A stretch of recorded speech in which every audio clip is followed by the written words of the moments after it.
नमस्कार सगळ्यांना, शुभ सकाळ. तर आज आहे संडे, मुलं घरी. मुलांना नाश्त्याला काय करायचं म्हटल्यानंतर मग पटकन केले डोसे आणि बटाटा आणि पटापट घरातली कामं आवरली, देवपूजा वगैरे केली. आणि मैत्रिणीने वेपर्स केलेले होते, तर ते तिला वाळत घालायला जायचं होतं, तिला मदत करायची होती, म्हणून घरातली कामं लवकर आटोपली. नाश्ता वगैरे दिला मुलांना आणि मी तिला मदत करायला गेले. तर असे दोघींनी मस्तपैकी वाळत घातले, कारण वेपर्स वाळत घालायला खूप वेळ लागतो. त्याला एक म्हणजे जोडीला कोणीतरी लागतंच आणि एकटीने नाही होत ते. आणि मग वाळत वगैरे घातले आणि आम्हाला ते झाकण ठेवावं लागतं टेरेसवर, कारण कावळे ठेवत नाहीत. कावळे खूप घाण करतात किंवा मग ते सगळीकडं पांगवतात.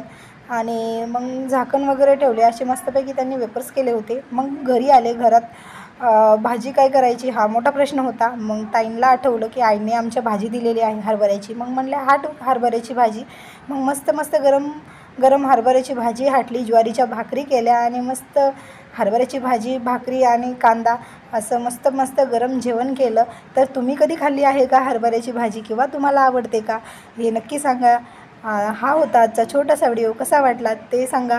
लाईक करा, शेअर करा आणि सबस्क्राईब करा.